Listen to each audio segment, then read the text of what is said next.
ఇప్పుడు భూదాన్ ఇష్యూ అయినా లేకపోతే మిగతా ఇష్యూస్ అయినా మీరు ఇంతకాలం చేస్తున్న ఉద్యమాలు అంటే మే నుంచి మీరు చేస్తున్న ఉద్యమాల్లో మీ ప్రధాన టార్గెట్ అధికార పార్టీయా లేకపోతే బీఆర్ఎస్ఆ? ఎక్కువ ఫోకస్ మీరు బీఆర్ఎస్ను తిట్టిందే అవుతుంది. ప్రతి విషయంలో మీరు బీఆర్ఎస్ను తిడుతున్నారు, ప్రతిపక్షంలో ఉన్న వాళ్ళని ఎక్కువ టార్గెట్ చేస్తున్నారు, అధికారంలో ఉన్న వాళ్ళని కాకుండా. మీరు బీఆర్ఎస్కు ప్రధాన శత్రువు ఇప్పుడు రేవంత్ రెడ్డి కంటే ఎక్కువ కవితనే ప్రధాన శత్రువు అయ్యారు అని అనేవాళ్ళకు మీరు ఇచ్చే జవాబు? అంటే మీరు మంచి పదం వాడారు. మీరు మాట్లాడే మాటల్లో బీఆర్ఎస్ని తిట్టేవే ఎక్కువ ఫోకస్ అవుతున్నాయని. నా టార్గెట్ కాంగ్రెస్తో పాటు పాత ప్రభుత్వం కాబట్టి పాలసీ ఇష్యూ మాట్లాడినప్పుడు మీడియా అంతా ఫోకస్ బీఆర్ఎస్ మీద చేస్తుంది, కాంగ్రెస్ మీద తక్కువ చేస్తుంది. కానీ ప్రభుత్వంలో ఉన్నది కాంగ్రెస్ కాబట్టి ప్రజా సమస్యలు తీర్చాలంటే ప్రభుత్వాన్ని టార్గెట్ చేయాలి కాబట్టి నాకు తెలిసి రేవంత్ రెడ్డి గారి గవర్నమెంట్ ఇంకొక పార్టీ ఎవరు కూడా టార్గెట్ చేయడం లేదు, విమర్శ చేయడం లేదు. అయినప్పటికీ నేను అడపదడప బీఆర్ఎస్ మీద చేసిన విమర్శలనే హైలైట్ చేస్తున్నారు. స్పైసీ న్యూస్ కదా, ఎంజాయ్ చేస్తున్నారు అందరూ. అంతే తప్పితే నేను బీఆర్ఎస్ టార్గెట్ చేయట్లేదండి.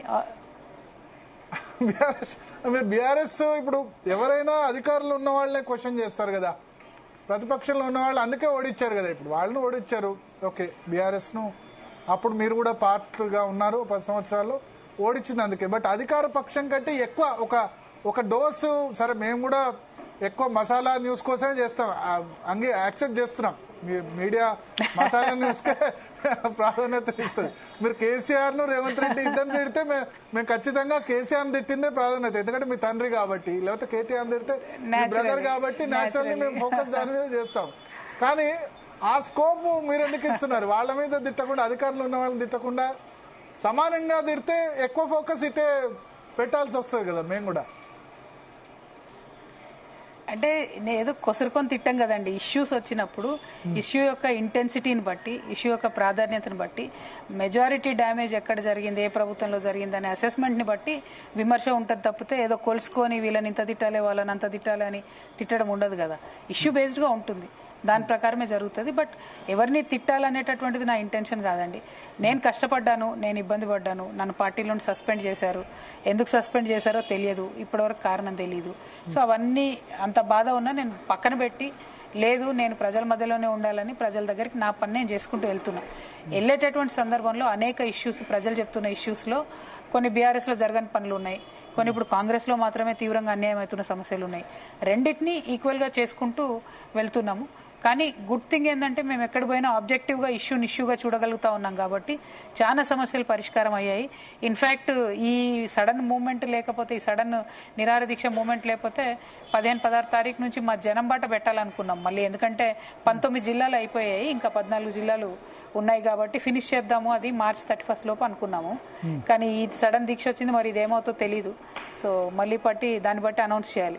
అల్టిమేట్ గా ప్రజల్లో ఉండడం అనేది ప్రాధాన్యతగా పనిచేస్తున్నాను తప్పితే విమర్శ చేయడం అన్నది ప్రాధాన్యత కాదు. మీరు ఒక మాట అన్నారు, సస్పెండ్ ఎందుకు చేశారో తెలియదని. ఎందుకు చేశారంటే కారణం, అప్పుడు మీరు ప్రెస్ మీట్ పెట్టి పార్టీకి వ్యతిరేకంగా పదే రెగ్యులర్గా మాట్లాడుతూ వస్తున్నారు. ఎయిర్పోర్ట్లో మీరు ఆ విదేశాల నుంచి వచ్చినప్పటి నుంచి సంతోష్ అనుకోండి, హరీష్ రావు అనుకోండి, వాళ్ళందరినీ టార్గెట్ చేయడం ద్వారా దానివల్ల అయ్యో లేదు మీరు కన్ఫ్యూజ్ అవుతున్నారు భరత్ గారు.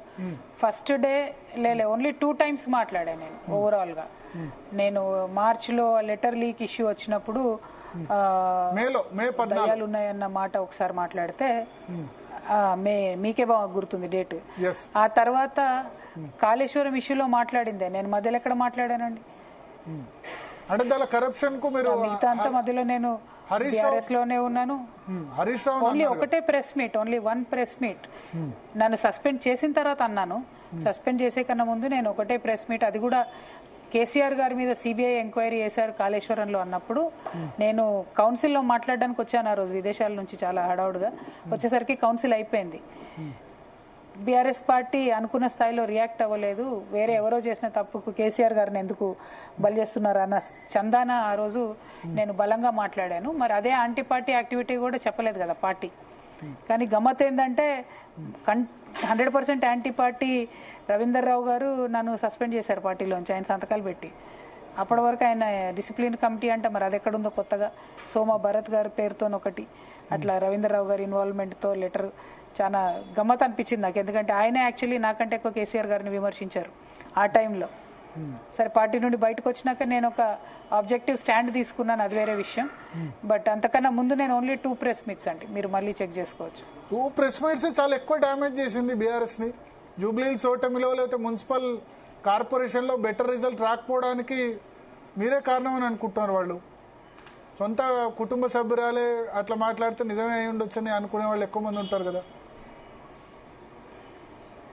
అంటే తప్పు ఎవరిది అని మీరు అనుకుంటున్నారు? నేను మాట్లాడడమా, లేదా నన్ను పార్టీలోంచి సస్పెండ్ చేయడమా, లేకపోతే అటువైపు నుండి చేయాల్సినంత పని చేయకపోవడమా?